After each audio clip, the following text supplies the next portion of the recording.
All right, everybody, welcome to this Survivor LU episode 5 recap. We are here. Drew is joining me this week after his hiatus. My Drew, how is vacation, if you will. Drew? How's it feel to be back in business with us today? I'm excited. I got to watch 2 episodes of Survivor LU back to back because I wasn't able to watch last week's episode when it came out. Very interested in the twist that happened last week because I missed that when it happened. So I'm excited to go into that and how that affects this week and how this week will affect the game moving forward. Also joining us, we have Nate from production. Hi, Nate. Hey, How's it going?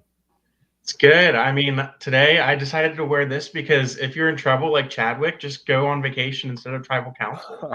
Is that where he was? He the was on truth vacation. comes out. Yeah. And also joining us, we have, spoiler alert, this week's Boot, Andrew. Hello. Hi, hey, how you doing? Great. We are so excited to talk to you about your experience, maybe get some behind the scenes stories, some more info about things that weren't necessarily shown on the episodes. Let's get into it. We have a lot to talk about today. Dom, Absolutely. take us in.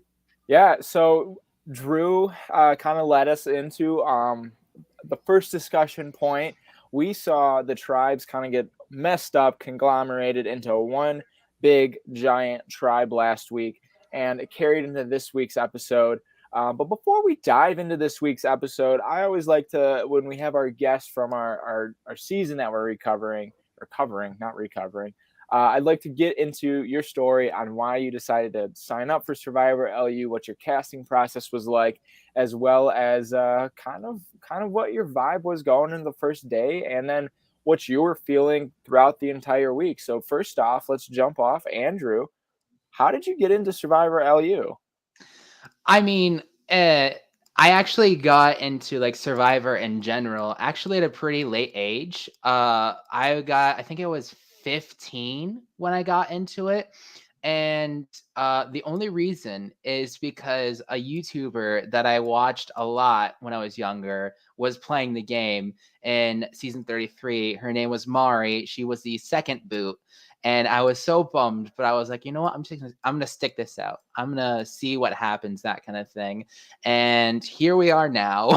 I have watched pretty much almost every season at this point. Pretty much every season. I'm a huge fan. And you know what the ironic thing is? I don't watch that same person anymore. She left the YouTube channel she was a part of, and I haven't kept up with her. So it's kind of funny how things out. But anyway, so yeah, I was a big fan of Survivor. Didn't really think there were going to be many fans of Survivor when I went to college at LU. And then I would just kind of do my thing. And then I remember like my freshman or sophomore year, Drew, you were actually still doing the 1 days, and I was Facebook friends with a guy named Bailey Gillen. I believe his name was, and I saw that he posted about doing Survivor, and I was like, wait, there's Survivor here on campus. How do we get a part of it? How do I do it? That kind of thing. But he was kind of about it. I tried messaging about him about it, and he would not give me a lot of details, so I kind of had to wait it out. And then I saw an ad randomly walking in the hallway for the first season, and I tried to apply for that season. I sent an email and everything, and I never heard back. So when I saw, Call him out, Andrew. Call him out. no, y'all are great, but still, I remember the next year or the next semester, I saw an ad again pop up right outside my dorm. And I wasn't recruited. I just saw the ad and I wanted to play. So this time I applied, and this time I actually got a response back. And then that kind of led to this whole casting process. It was mainly Derek and Grace who were doing this process. I met up with them at my very first interview, that kind of thing. And I was extremely nervous going in because I didn't know what to expect. I didn't know what kind of vibe this was. This wasn't like a job interview by any means, but it was still like, how do I present myself? How do I get on? I just wanted to get on. And so I was trying to give my best energy that I could. And I guess I impressed everyone that was part of casting. And I was cast on season 2. and I was super excited. I had all these strategies going in, and I legitimately wanted to go in low key and not make any big moves, that kind of thing.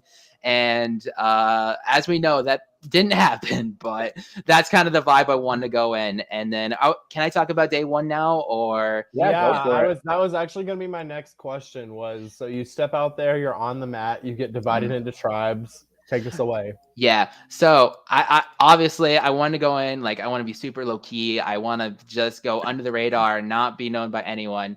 And then I finally step out there and I see a bunch of people. I see 16 other people. Madeline's not there, so it's 16. I see 16 other people out there who, in my mind, also wanted the title of Soul Survivor just as bad as I did. And truth be told, I panicked. I just wanted to make sure that my name wasn't in anyone's mouth. But I figured that if I did nothing, people would start putting my name in their mouth. So I tried to make the move first, that kind of thing, because I was just terrified, honestly. I remember John Sharp was just saying he was having a lot of fun. I was just so scared that I was going to go out. So I was doing everything that I could to get other people's names into their mouths before they would go into mine. Obviously, that backfired. But I just wanted to do anything and everything I could, which is why I mainly targeted both Austin and Chadwick, which the edit didn't show. Austin, I actually was kind of on. Obviously, I was trying to push this narrative that he was secretly this big Survivor fan, but honestly, I didn't even really believe that myself. I genuinely believed he was just some guy who was doing this, but I needed someone to target. So that's why that first week, when I was put with those guys, I thought we were a good group of guys, but I was really just looking for someone to throw under the bus. So that's why I was going for Austin like that. Austin, if you're watching this, I love you, man, and I hope you know that I love you like a brother at this point, and so that kind of thing. And then there's Chadwick. I also was throwing Chadwick's name under the bus a lot because he and I, our first interaction with each other, basically game-wise, was when we were split into tribes. We were also told that we had to elect a tribe captain. And everyone votes for John except for Chadwick. Chadwick throws my name out there for team captain. And as a Survivor fan, you do not want to be elected as the tribe captain. So that put us off on the wrong foot, at least me towards him. That put me on the wrong foot with him. So I felt like I could never trust him at that point because he was singling me out. So I had to, I wanted to try and get him out because I felt like we could never get on the same page. And so I was also trying to push this narrative that Chadwick was also this really big challenge beast because he was the one who figured out the puzzle, which we were both on. But the big word of that was the game ignites, which the big word was ignites. And he was the one who figured that out. So that's why I was trying to push this narrative that he was this really big challenge beast. Like he was really good at puzzles and that kind of thing. So yeah, it was that first week. I was terrified. I was just trying to throw out Austin and Chadwick as hard as I could just to save my own butt. And yeah, that's kind of how my first week went down. Interesting. Yeah. Because what we saw was you're throwing out Austin. We don't really get a reason why.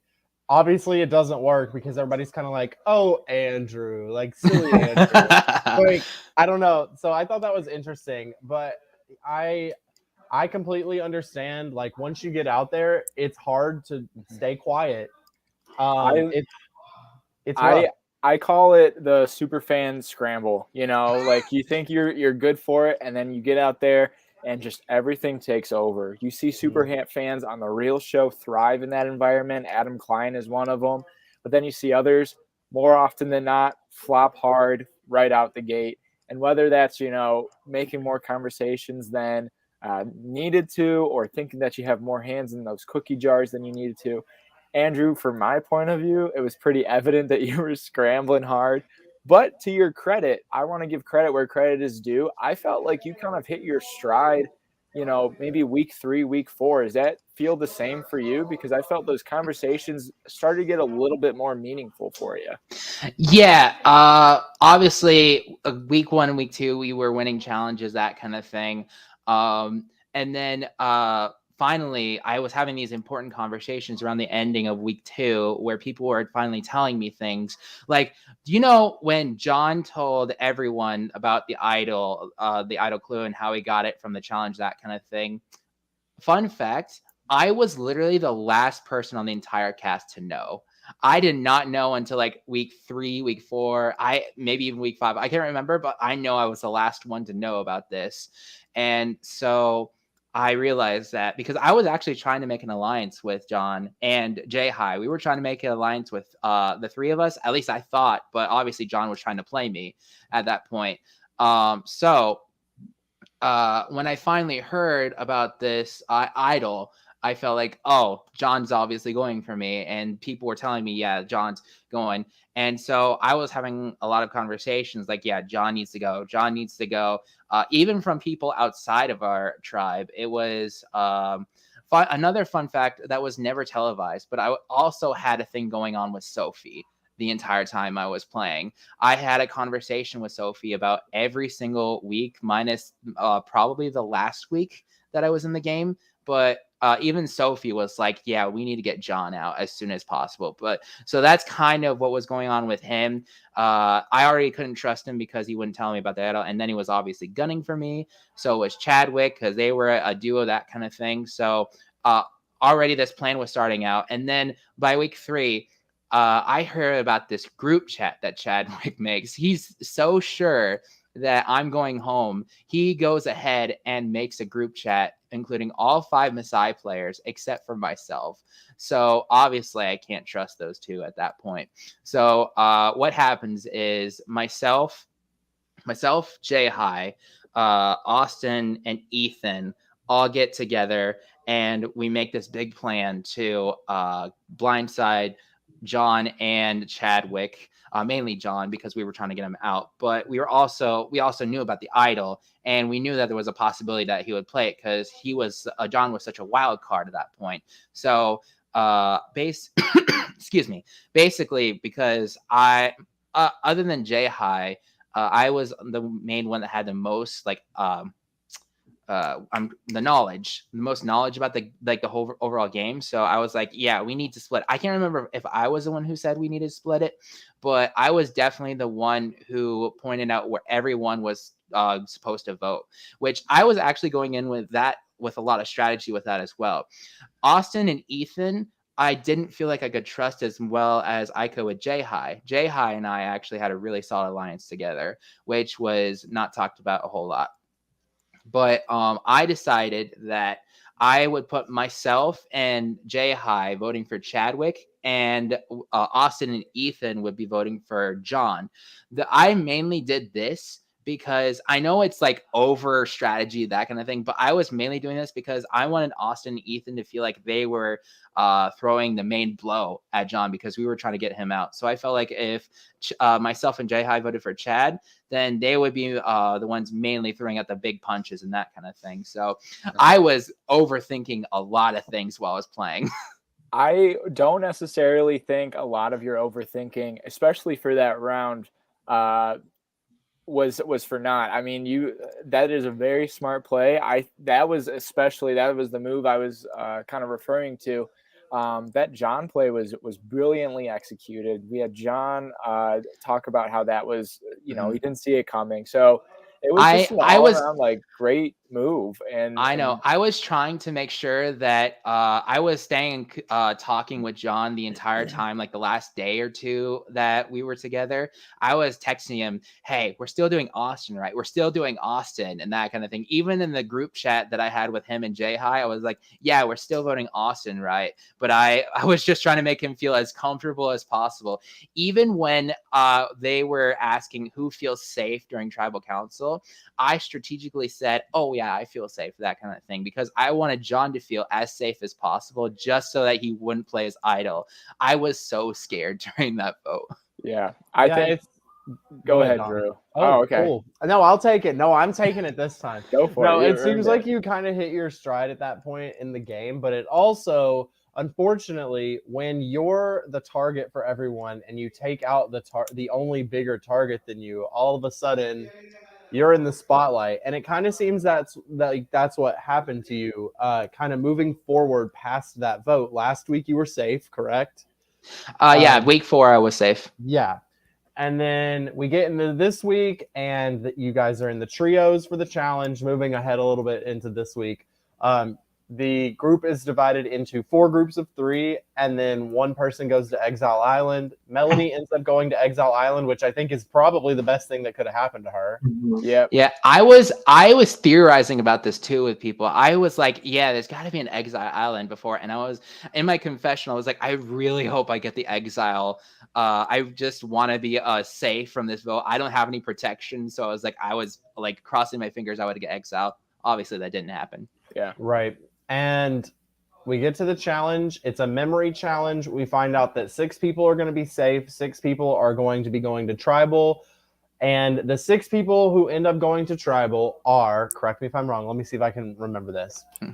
Andrew, Chadwick, Austin, Sophie, Victoria, and Lily, correct? Yep. Sorry, you mispronounced one of their names. I believe her name is Jessica.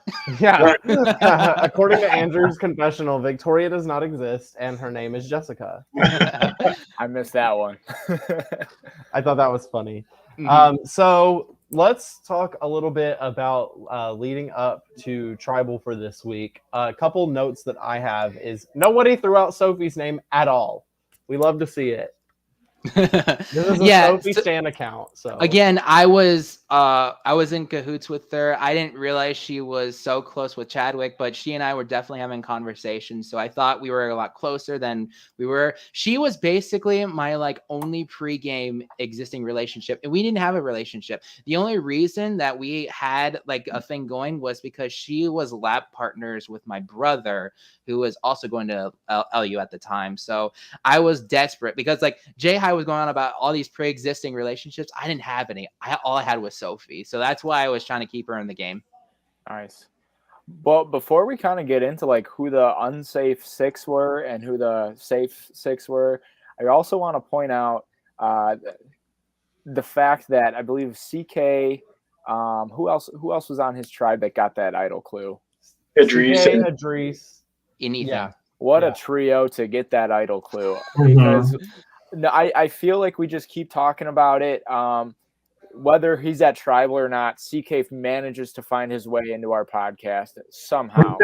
And we saw that really juicy segment of him and Ethan looking for that idol. Some words were exchanged back and forth. It got heated. I felt like I was watching some TikTok video where someone's recording this and trying to film a fight or something, and I'm meanwhile I'm over at David's place because CK gave me the wrong freaking clue. On purpose or on accident? On purpose. Dang. Okay. I think that this encounter between Ethan and CK is the start of the downfall of CK. I would agree. I think Ethan has a lot more ammunition that he can use against CK, and it seems like a lot of people are, at least in their confessionals, are entertaining the idea of moving forward with it. And he got his hands way more dirty than he needed to be for being safe this week. And that was just trying to move a vote in a different way. If I was in CK's position, wash my hands clean. I'm safe for this week. You guys make that own decision. I'm not going to, participate. I just don't understand a lot of CK's discussions that he has with people, because people will come to him and they'll give him information and he'll be like, okay. And then they'll ask him for information back. And he's just like, I don't know. Could be this, could be that. I don't understand. He doesn't give anything back to people, and people are starting to catch on to it. And it's not working for him. I have a story about that, actually. So obviously, in the first couple of episodes, we see my first interaction with CK is actually week 3, I believe. And you can obviously see he's lying up a storm to me about how much he knows this game. He was trying to play it down, that kind of thing. And so, long story short, basically, we get to this point where he's starting to finally show his true colors. And I'm like, wait a second, this isn't adding up. So, I would love to go into more of that, once we start and get to the meat of this episode. Yeah, CK confused me a lot this week. I know last week as well, because I watched the episodes back to back, the discussions that he was having between himself, Ethan, and Delaney. I'm just like, what is going on? Like with the numbers here, where they're talking about how like they each have 2 numbers on their side, but CK has 4, and CK's like, oh, but I don't actually have 4, but I do have 4, but I don't really have. I just don't understand what he's doing.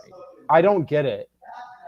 And during that argument, they're making a joke out of it, but at the same time, some of that's actually serious. Like they're actually pretty angry at each other, and it's It not felt going like I over. was like in high school. Like it was just watching like 2 friends just go at each other, but like it's a little too personal where you're like, Mhm. I didn't need to know that about like them, like it's just kind of like I'm gonna expose this part of your game, and then he's gonna expose that part of your game, but we're not actually gonna like come to blows with each other. And it was a really interesting interaction. And I'm really curious how that's also gonna play out for Ethan, because I don't know how smart that was for him to just be so. I mean, I'll say it. CK was right. Ethan seems very emotionally invested in getting him or getting CK out, and it's a very. I don't know how that's going to play out for either of them. I truly could not tell you how this is going to go because CK clearly has more connections than Ethan does. However, Ethan and Delaney, like Ethan has told us, Ethan and Delaney are being completely open and honest with each other. So I think Delaney probably diverts to Ethan. And then also somebody has a lot of background noise going on. Sorry, that's me. You're good. So I think Delaney diverts to Ethan if this blows up. And a lot of people are worried about CK. So while CK has more connections to people, people are onto him, whereas they might not be onto Ethan as much. So that could go either direction. I'm very interested to see if they decide to try to stick to their 3 plus Austin, or if they decide to go another direction and oppose each other. So, Andrew, you're sitting here with us right now. What do you think that your boot was more of a culmination of let's try to weaken CK, or was there another like ulterior motive, or was that just the narrative that we kind of like got strung together? No, I don't think my boot was strictly to weaken CK, because I feel like I was very vocal about going against CK, because CK and I didn't have the best relationship even to begin with, as you could clearly see. He was constantly throwing me under the bus. Not like actually, but like whenever he was trying to play down his relationship with like Chadwick, he would put me there instead, that kind of thing, and that kind of stuff. And then when we were talking, he would definitely lie about a lot of things going on. So we did not have the best of relationship. I think my boot was specifically just my paranoia, to be honest, that kind of thing. I specifically think that what was happening with my vote this week is obviously I wasn't the main target. It started out as Lily and then switched around to either like me or Chadwick, that kind of, because the 3 of us were clearly on the bottom. What really happened is like a lot of people were trying to actually save me this week and just keep me around because they felt like they could trust me. Austin was trying to save me. CK was trying to save me. The problem was there were 2 opposite sides trying to save me, but they were still going at each other. So that left me clearly in the middle, and I was just getting both spears coming at like either side, like straight into me, and I couldn't do anything about it basically. So what happened with my vote is that CK was mainly trying to get myself, Chadwick, and Lily to work together to vote out someone like an Austin, for example. But the problem is that this is when he finally comes clean about everything. And when I say finally come clean, I mean he's finally telling the truth for once to me. I catch on to this really quick and realize he's been lying to me about a lot of things. He knows a lot about the game, which before he was telling me he didn't know a lot. And then he also sends me off to go to David's place to find the idol, because I was asking him for the idol clue, that kind of thing. So he gives me the wrong clue so that he can go look for the idol himself, which when he finally does give out the clue, He gives out the clue to everyone, and this was not televised, but there were like 10 or 12 people, not 12, but like 8 or 10 people actually at the bus stop after a certain point. And this includes myself. I had walked from David's place to the bus stop when I saw the actual clue. So I knew that CK lied to me about that. And then he was also trying to give me excuses as to why. Like he actually tried to say, oh, I actually messed up, when I know he didn't. And he gave me the wrong clue on purpose. So all these lies come up, and then he finally decides to tell me the truth. I'm like, I'm sorry, dude, I can't trust you. And that's mainly why I go against him. Now, I do think if there was a future where I could have worked with him, if I do think that my own mouth is one of the reasons I mainly like got out of this game, because the thing is, Jay High and I have a really strong like relationship. I think I can trust him like 100%. So as soon as this conversation where CK just tells the truth to me about everything that's going on, even the fight, he tells me about the fight that happens between him and Ethan, I go directly to Jay High, because I have no idea that him and Jay High have this relationship together.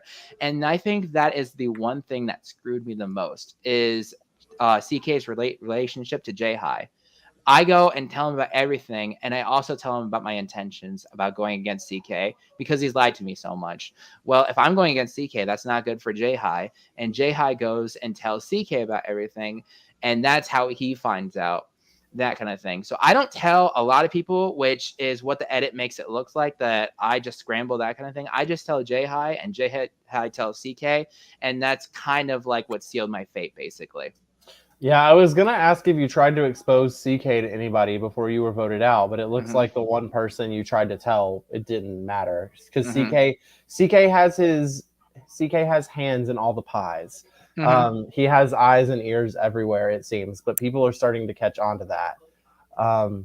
Yeah, I mean, CK played, while I think this is probably the start of his downfall, I think he played this particular vote very well, telling people that you guys were close, even though you're not. So people wanted you out to hurt him, even though it didn't hurt him. I mean, CK played it well. Yeah. On the vote side, on the social side of things, not so much. But yeah, that's going to be a messy thing for him to get out of, I feel like, for next week. And another person I kind of really want to touch on for this week before we kind of transition to the next part of the podcast was Lily, and how that kind of all played out, because I thought it was really interesting how she was pitching that she was more on the bottom of everything, and kind of pitching that, use her. She's not in with the other three Kalahari people. And I thought it was an interesting strategy, because I don't know, it got some people's attention, but I don't know if it was for her, the reason that she was going for, if that makes sense. What did you think about that, Drew? Lily confuses me a little bit. We haven't really seen very much from her. I mean, being a part of the original Kalahari, everybody kind of either pieced together or was told that Kalahari threw the challenge last week. So people know that Kalahari are a unit. I'm a bit confused as to what Lily's going for here. Like, yeah, she's on the bottom, so she's an easy number to grab, but it seems kind of like everybody else already has their numbers, and people are just kind of like, okay.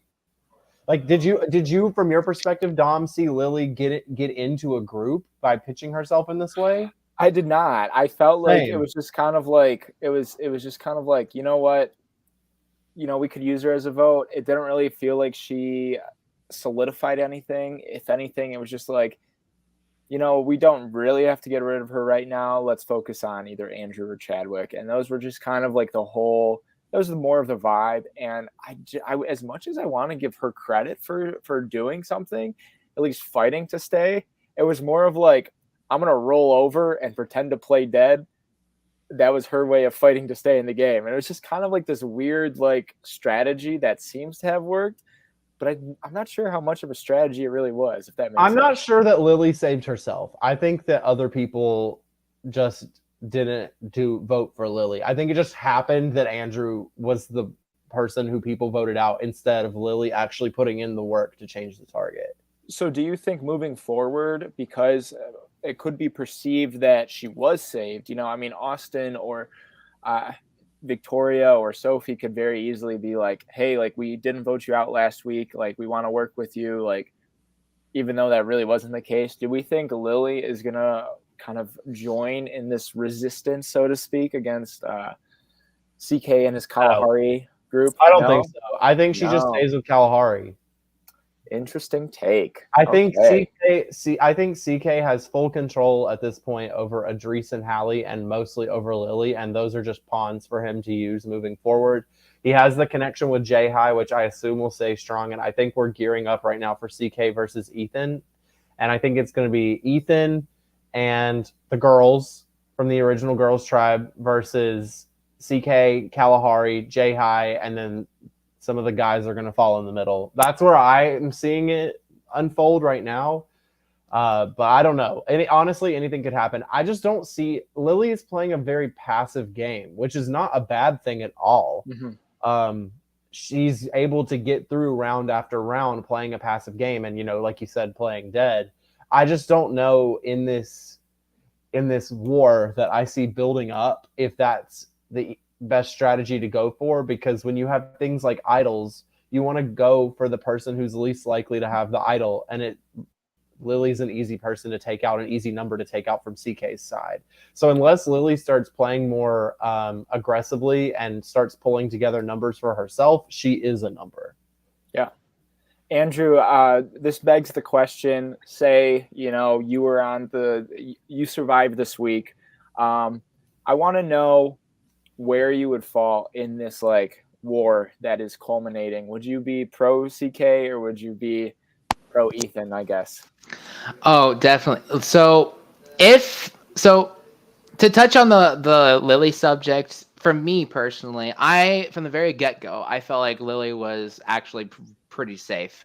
I was mainly trying to get Chadwick out, which that week, which if had worked, the reason I wanted Chadwick gone was because let's say we did vote out Lily. If we did vote out Lily, then it would have been the numbers. Again, I didn't know about a whole lot of the dynamics that season. That's my biggest downfall is lack of knowledge. But what I was thinking of if we had voted out Lily, then it would have been like 3 Kalahari, 4 Tiwi, and 5 Masai. And or if we voted out one of the girls, it would have been 3 Tiwi, 4 Kalahari, and 5 Masai, which is why I want to go for Chadwick. Because if we got rid of Chadwick this week, then it would have been 4-4-4, and it would have been more even. Obviously, I didn't know more about the dynamics, but let's say we did get Chadwick out, and I'm still in the game. By the next episode, I would have been fully on Team Ethan, not Team Ethan, because Ethan and I didn't really actually have that great of a relationship. We talked every now and then, but out of the Maasai people, Ethan was definitely, well, other than Chadwick, Ethan was definitely the one I was least close to. I was definitely more closer to Austin and J High at that point. So I would have been more on Team Austin than I would have been on Team Ethan. But yes, I would have been very anti-CK. I would have been very much like, we need to get CK out. Well, CK out and his army, that kind of thing. So that's where I would have stood. I think it brings up a really interesting point because you say you didn't really know what the dynamics are. And I feel like a lot of people really don't know what the dynamics are. I feel like there's only 4 people. I want to say CK, Delaney, Ethan, and J High, just because he's been talking to CK a lot, only really know where these dynamics lie. And then you have like kind of the outer circle of that, like Austin, Victoria, Sophie, that are kind of like getting into the know-how of all of these, intertwining connections. And then you have the rest of the cast surrounding them who I feel like are just kind of floating there ready to be like maybe in the same boat as you. We just don't see their insight of the game. Nate, what are some unused footage conversations that we could have like picked up on that would have given us a better idea of where some of these for people that aren't getting the screen time, secondary characters. I don't want to say people that aren't getting the screen time yet. Yeah, so I would add with Lily, she did meet up with Austin, and after that conversation, he did come back and was like, hey, I kind of like her, let's keep her. she also met up with Sophie and Victoria and kind of formed a good bond there. So I think that there's a little bit more credit to give her than maybe what the episode portrayed, that she put in a good bit of effort to save herself that week, which I really think it could have been her if she hadn't done that. I would say Melanie could have been in a lot of trouble this week, I think, if she had been in the losing tribe, because she was really only close to Haley, who got voted out last week. So she's kind of a floater at this point in the game. So who knows what really happens with her. So sending her off to exile kind of really didn't impact the game too much, and it kept her safe for another week. So I guess that's good. Yeah, I would just say that for the most part, the people that were safe didn't really do too much, aside from like CK, who always wants to be involved in everything. And obviously Ethan. So like those big players always want to be involved. Everyone else, like Hallie and Idris, kind of like chilled out this week. A lot of people just prefer to do that. And I think that's just their personalities too. Them coming in not being super fans of the game and just being like, hey, I'm safe. I don't have to worry about anything going on. Whereas there's people like CK and Ethan who have to be put in their 2 cents into every single thing that happens. So that's probably why you don't see a lot from those people, those secondary characters right now. Gotcha. Yeah, Well, I'm excited to see how it develops. Hopefully we get some more of them next week. Yeah, I'm Drew, do you have any bold predictions for next week? How many people are left in the game? 12? Yeah. I'm going to assume we're going to have another week without a merge. I think that would be fun if we merged at like 10 or 11. I'm hoping for another week without the merge because I kind of like this individual game we have going on, especially with this cast, because from week 1, there was cross-tribal relationships. So I like that people aren't constrained to their tribes right now. I like that it's very individual and fluid and things can change week to week. And the people up for elimination can change week to week. So I'm hoping that we don't have a merge. Mm-hmm. My bold prediction is that Sophie finds 4 immunity idols and wins the game next week. Honestly, though. Nice. Dom? Okay. I think we might also have one more week of this giant swamped tribe. I don't know at this point if we're going to see them go into other tribes again. So I'm going to assume that Melanie comes back. This could be... Let me finish my thought. Well, at least she's coming back, I think. Yeah, unless she got lost on Exile Island and, just kind of skip over that. No, I think she might get a clue or something out there. I think it'd be a really cool idea. And, I wouldn't put it past the LU production team to have a challenge or something that she can complete out on an Exile Island and come back with something. I think that, or a dice roll even. Yeah, something like that. I could see something being incorporated that way. Or it can be completely off. And with the only advantages that we could see in the game is that idol clue that we saw being given out this week. And that could just lead to, season 1 throwback of, everybody just going to look for that idol. And that's something I'm really excited for to see happen, because it sounds like it could have happened already with that fake note from CK that Andrew fell for and the rest of the cast seemed to have fallen for. But yeah, I don't know. Big moves coming, and I'm excited for it. I'm here for it. It wasn't fake. It was literally Jacob's clue. Yeah, it was Jacob's clue, but it was already found. But no one knew it was already found. So people assume. Aside from Sophie. Yeah, the misdirected clue, I should say. Yeah. Who has idols right now? Sophie has one. And is that it? That's it, because John got voted out with the Messiah, and then the girl's idol's still hidden. Okay. So just Sophie. 3 more to go, Sophie. 3 more. All right, Drew, let's wrap it up. I know that you missed last week, but I sent you the numbers for where our cast is at for our rank down for this week. So last week I started with the bottom, so best player number 3. Do you want to start us off? Let me take a look here. I have a couple names written down. Let me see where I want to go. I think I'm torn between two people for third place. The problem with starting with third is I don't know which one I'm going to go with. I'm going to go with Sophie because I think what really pushed me in favor of Sophie is hearing from Nate and Andrew those other discussions that Sophie was having with people. I think Sophie is really good socially. She's not out front. She's not the person being targeted. She does have an idol. Of course, I'm going to hype her up any chance I can get. But like aside from me being biased, I think me being unbiased, Sophie is in a great position. And she wasn't mentioned once as the target this week. She's one of the only people who was available to be voted who wasn't mentioned as a target. And yeah, I'm going to go Sophie.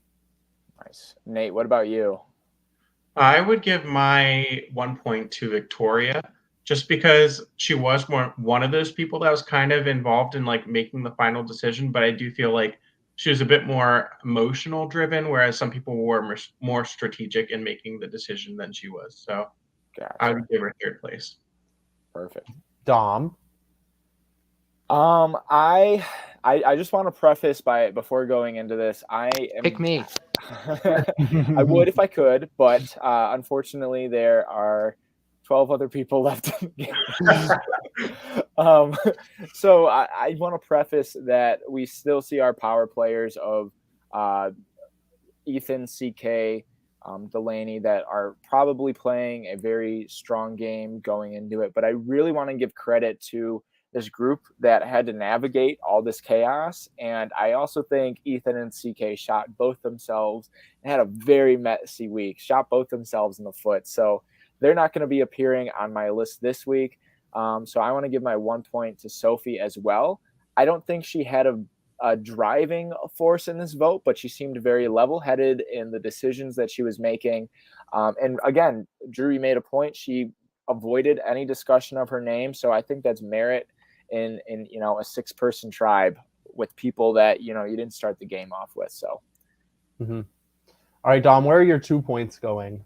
My 2 points are going towards I'll go Victoria. I also think that she was involved in some conversations that we didn't really get to see her being involved with in the past week. So it got to let me see a little bit more active approach that she was taking, and that she was at least moving through the game. I think the only difference between her and Sophie this week was just, I don't know, I felt like she had a more control of the vote. That last confessional before Tribal kind of really like gave me an insight that she was getting information even up until that last, moments before Tribal Council. So that's the only thing that I would rank her higher than Sophie, is that she might have been a little bit more connected than her. Yeah, my third place was between Victoria and Sophie, and I just leaned Sophie solely because Sophie was available to be voted for and her name wasn't brought up. If I could have split my third place point, I would have gone half Victoria, half Sophie. I'm going to give my 2 points to someone who I think has a lot more control and a lot less target than they are being given credit for, and that is Jay High. I think that Jay High is in a great position where he's CK's number 2. Only a few people know that. And the target's on CK. The target's not on Jay High. Jay High has connections to the Guys tribe. He also has all of CK's numbers. He has multiple people he has Ethan and CK who are against each other, both polling for him, which I think helps a lot. And I just think he's positioned himself really well. So I'm giving my 2 points to Jay High. Nate. All right. So I'm going to give my 2 points to Lily because I do think she did put in a decent amount of effort and she did build some relationships that no one else on Kalahari has done, at least very well. CK is the only one who's really attempted. But Lily's actually making herself likable to people outside of Kalahari. So I'm going to give her 2 points because I think she did decently well saving herself this week. I think that's a pretty good call. That's a fair call. 3 points. I don't care. Hate me if you want. They're going to Austin. I think Austin is playing an amazing game. And I think that he has earned these 3 points. He's playing almost purely a social game, which I think is hilarious because I don't think he's meaning to. And I just think that he's another person who's in a really great position. He has multiple people who have his back. He's kind of the 4th person in like the Big 3 alliance. He has connections with the guys. People like him. People don't want to vote him out. He's not a threat in challenges from what we've seen. or what he's shown. And I think he's pretty good at reading people from what we've seen in confessionals. He has pretty good takes on what's happening in the game. So argue with the wall. I'm giving 3 points to Austin. Dang. Well, Drew, I don't disagree with you, because I was actually going to give my 3 points to Austin as well. I thought this was his butterfly coming out of the cocoon episode for him, because, you know, being in the middle of, it seems like, the CK Ethan rivalry, I still feel like he was able to make a pretty level-headed decision with everything, and it seems like his reads are getting a lot better. And regardless if Andrew called him a super fan or not, he is picking up this game like, you know, he's been watching it for years. So I feel like Austin really came to fruition just game-wise, and he tried to make moves. He tried to save Andrew. He tried to, like, do a bunch of things, and he had maybe, like, I want to say 3 rounds worth of Survivor in this 1 week. And I feel like he just navigated everything perfectly. Yep. Nate? Yeah, I want to give 3 points to Austin as well. I feel like yes. starting with someone who knew absolutely nothing and wanted to just play dumb and that was it, to now being someone who basically was in a power position this week to make the final decision, and making a good decision at that. I think ultimately, with no offense to Andrew, but I think he was able to do it without being emotional, and with giving all the information he's gotten, he was able to make a decision that benefited him in a way, because he didn't fully trust Andrew in the game. So I do think this is probably the best we've seen from Austin so far. So 3 points for sure. Yeah. And I know no one asked me, but I also would have given 3 points had I had any say in this to Austin. Nice. Well, it was Austin, if you're watching, fantastic episode. Andrew, it was great to have you. It was, like, honestly, truthfully, I know we came out swinging at you at in your pregame stuff, but honestly, you played a heck of a I don't know if we're allowed to say stuff, but hell of a game in your couple weeks on there, and I give you a lot of credit for going out and you know, swinging for the fences in multiple ways. You have a great big move under your belt, blindsiding somebody with an idol, so that's always fantastic. Hold your head up high. I hope we get to see you come back for second chances or Redemption Island captain season, because I know Derek loves bringing back Redemption Island folk. And right. Mm-hmm. Yeah. So, Edge of Extinction too. Yeah, maybe you'll be the Joe Anglim of Edge of Extinction. So who knows? But Andrew, thank you so much for joining us. Nate, it is always a pleasure. Drew, it is fantastic to have you back. And Nate, can you let us know where to watch the next episode, when to watch it? Yeah, you can watch the next episode at 8 p.m. on Saturday, Survivor LU on YouTube. And I would definitely tune in, because it is probably one of my favorite episodes that we've created so far for this season. So you definitely don't want to miss it. It's a high bar. Yep, I will definitely be tuning in. And until then, we will catch you on the flip side. Have a good night. Happy Wednesday, LRG world. Thanks for tuning in.